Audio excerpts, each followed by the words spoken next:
శ్రీ సాయినాథాయ నమః. సాయి సచ్చరిత్రము 22వ అధ్యాయము. ప్రస్తుతం ప్రస్తావన బాలాసాహెబ్ మిరికర్, బాబుసాహెబ్ బూటి, అమీర్ శక్కర్, తేలుపాము బాబా అభిప్రాయం. ప్రస్తావన: బాబాను ధ్యానించుటెట్లు భగవంతుని నైజము గాని, స్వరూపము గాని, అగాధములు, వేదములు గాని, 1000 నాలుకల గల ఆదిశేషుడు గాని వారిని పూర్తిగా వర్ణింపలేరు. భక్తులు భగవంతుని రూపమును చూచి కనుగొని తీరవలేను. ఎందుకనగా తమ ఆనందమునకు భగవంతుని పాదములే ముఖ్య మార్గమని వారికి తెలియను. జీవిత పరమార్థమును పొందుటకు గురుని పాదములనే ధ్యానించవలని కాని ఇంకొక మార్గము లేదని వారలకు తెలియను. హేమాడ్ పంత్ ఒక సులభమైన మార్గమును ఉపదేశ రూపకముగా చెప్పుచున్నాడు. అది ధ్యానమునకు, భక్తికి కూడా అనుకూలించును. నెలలో ఒక కృష్ణపక్షమున రాను రాను వెన్నెల క్రమంగా క్షీణించును. తుదకు అమావాస్య నాడు చంద్రుడు కానరాడు, వెన్నెల కూడా రాదు. శుక్లపక్షము ప్రారంభం అవగానే ప్రజలు చంద్రుని చూచుటకు ఆతురత పడెదరు. మొదటి దినము చంద్రుడు కానరాడు, రెండవ నాడది సరిగా కనిపించదు. అప్పుడు రెండు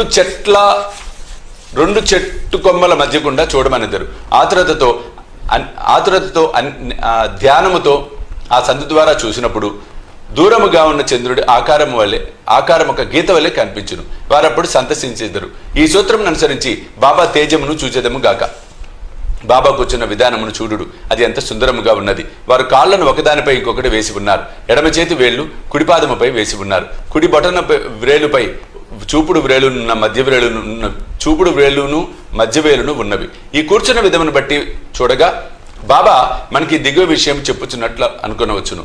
నా ప్రకాశమును చూడవలనంటే అహంకారమును విడిచి మిక్కిలి అనుకువతో చూపుడు వేలుకు మధ్య ఉన్న బొటన వేలుపై దృష్టిని సారించినచో నా ప్రకాశమును చూడగలరు. ఇది భక్తికి సులభమైన మార్గం. ఒక క్షణము బాబా జీవితమును గమనించదము. బాబా నివాసము వలన షిరిడీ ఒక యాత్రాస్థలమాయను. అన్ని మూలల నుండి ప్రజలచటకు గుమిగూడుచుండిరి. పేదవారు, గొప్పవారు కూడా అనేక విధములు మేలు పొందుచుండేవారు. బాబా యొక్క అనంత ప్రేమను, ఆశ్చర్యకరమైన సహజమైన వారి జ్ఞానమును, వారి సర్వాంతర్యామిత్వమును వర్ణించగలవారెవ్వరు. వీనిలో ఏదైనా ఒక దానిని గాని అన్నీయు గాని అనుభవించేవారు ధన్యులు. ఒక్కొక్కప్పుడు బాబా దీర్ఘ మౌనం పాటించేవారు. అది వారి యొక్క బ్రహ్మబోధము. ఇంకొకప్పుడు చైతన్య గనులుగా ఉండువారు.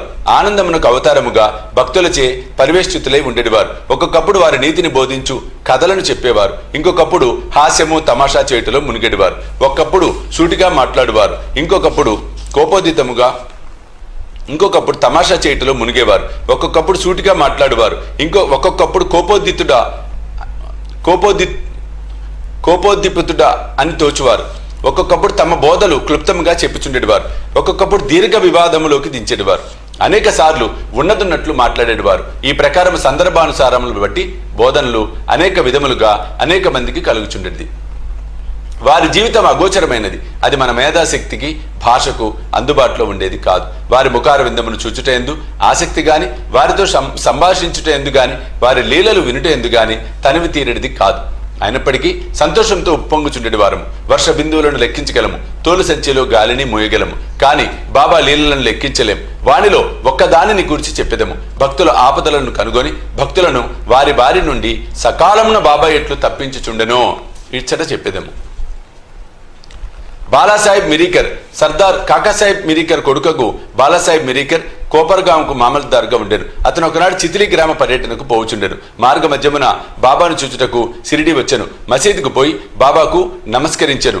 బాబా అతని యోగ క్షేమములను అడిగి జాగ్రత్తగా ఉండవలెనని హెచ్చరిక చేయుచు ఇట్లనెను: నీకు మన ద్వారకామాయి తెలియనా?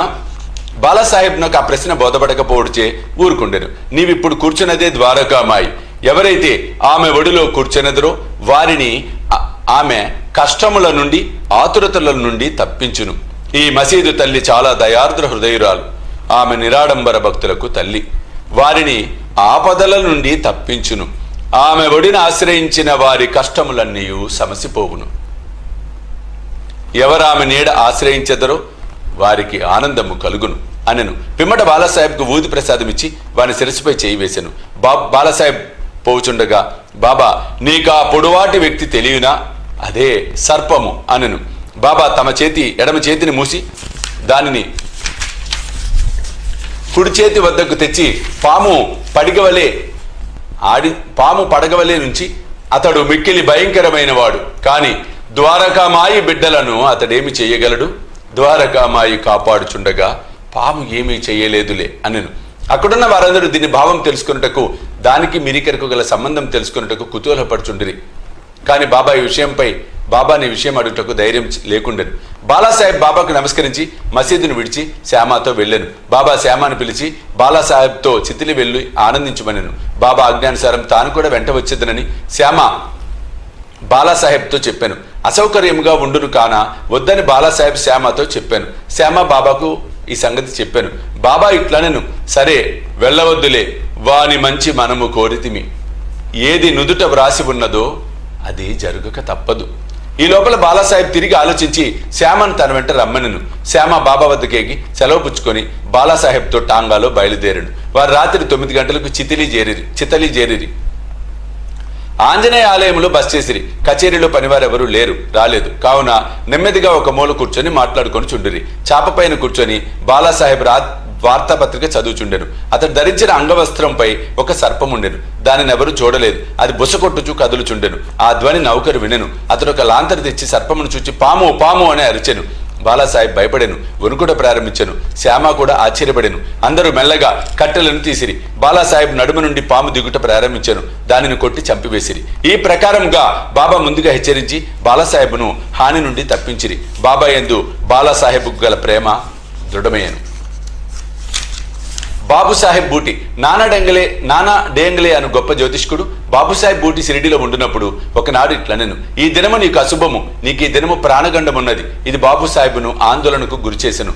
ఆయన యథాప్రకారము మసీదుకు పోగా బాబా బాబుసాహెబ్తో ఇట్లనెను, ఈ నానా ఏమనుచున్నాడు? నీకు మరణమున్నదని చెప్పుచున్నాడు కదా, సరే నీవేమీ భయపడనక్కరలేదు. మృత్యువు ఎట్లు చంపునో చూసిదముగాక అని వానికి ధైర్యంతో మృత్యువు ఎట్లు చంపునో చూసేదముగాక అని వానికి ధైర్యముతో జవాబివ్వము. ఆనాడు సాయంకాలం బాబుసాహెబ్ బూటి మరుగుదొడ్డికి పోయాను. అక్కడ ఒక పాము చూశాను. అతని నౌకరు దానిని చూశాను. ఒక రాయి ఎత్తి కొట్టబోయాను. బాబుసాహెబ్ పెద్ద కర్రని తీసుకొని రమ్మనెను.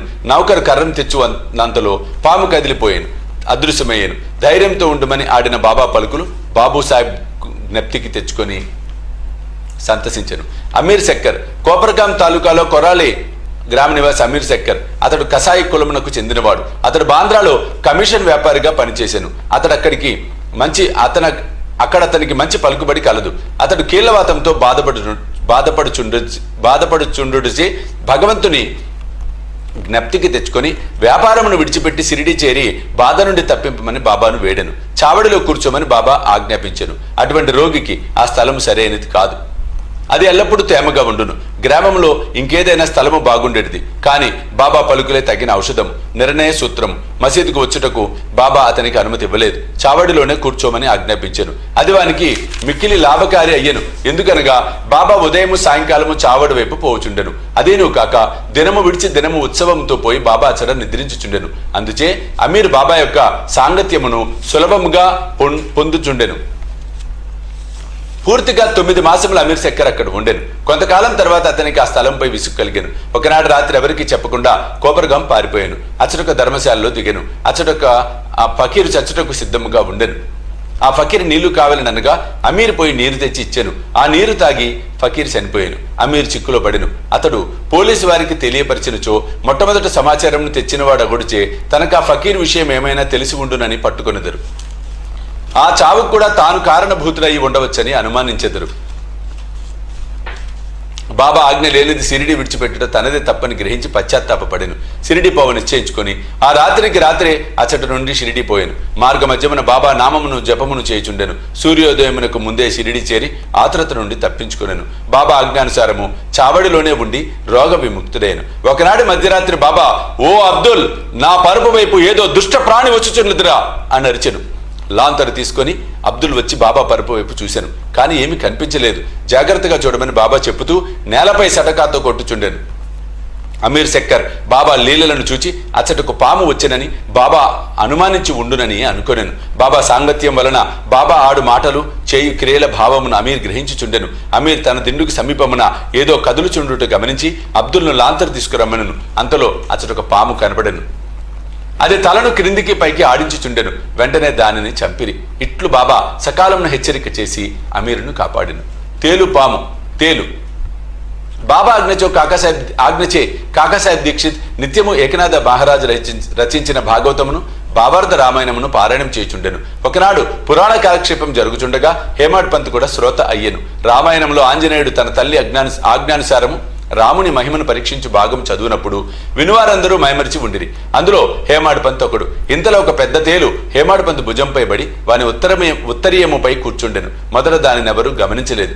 ఎవరు పురాణములు శ్రవణము చేసేదరో వారిని భగవంతుడు రక్షించును. ఇంతలో హేమాడ్ పంత్ తన కుడి భుజంపైనున్న తేలును చూసెను. అది చచ్చిన దాని వల్ల నిశ్శబ్దంగా ఉండెను. అది కూడా పురాణము వినుచున్నట్లుగా కనిపించెను. భగవంతుని కటాక్షమును స్మరించి పురాణ శ్రవణములో ఉన్న ఇతరులకు భంగము కలుగజేయకుండా ఉత్తరీయము 2 చివరల్లో పట్టుకొని దానిలో తేలును ఉండునట్లు చేసి బయటకు వచ్చి ఆ తేలును తోటలో పారవేసెను. పాము. ఇంకొకప్పుడు సాయంకాలం కాకాసాహెబ్ మేడ మీద కొందరు కూర్చొని ఉండిరి. ఒక సర్పము కిటికీలో ఉన్న చిన్న రంధ్రముల ద్వారా దూరి చుట్టుకొని కూర్చొనెను. దీపము తెచ్చిరి. మొదట అది వెలుతురుకు తడబడెను. అయినప్పటికీ అది నెమ్మదిగా కూర్చొనెను. తల మాత్రము కిందకు మీదకు ఆడించుచుండెను. అనేక మంది బడితలు కర్రలు తీసుకుని వేగముగా వచ్చిరి. అది ఎటు కాని స్థలములో ఉండుటచే దానిని చంపలేకపోయేది. మనుషుల శబ్దమును విని ఆ సర్పం వచ్చిన రంధ్రములోనికి గబగబా దూరెను. అందరూ ఆపద నుండి తప్పించుకొనిది.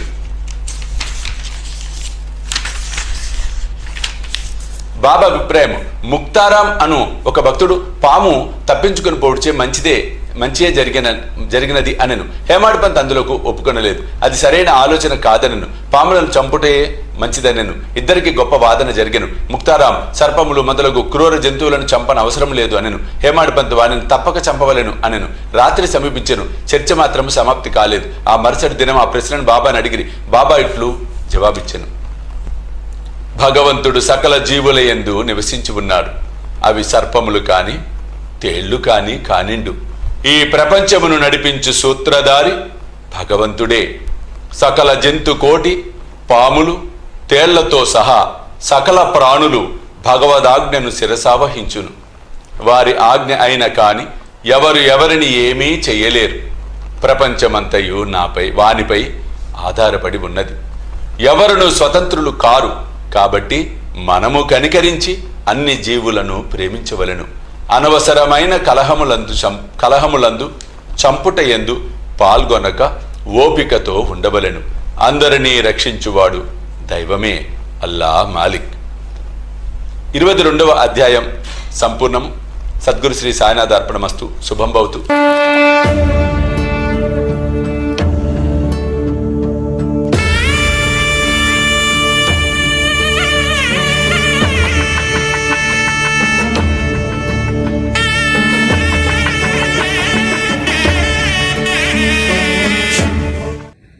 సాయి దివ్య రక్ష కవచ యంత్రానికి స్వర్ణ కవచం, స్వర్ణ తాపడం మనం చేయించబోతూ ఉన్నాం. ఆ సముద్రంలో బాబా రత్న ఖచ్చిత సింహాసనంలో కూర్చున్న అధ్యాయం నిజంగా ఒక అపురూప ఘట్టం. ఆ ఘట్టాన్ని మన మాన్సింహ సంస్థలో ఆవిష్కరించబోతున్నాం. అత్యంత అద్భుతంగా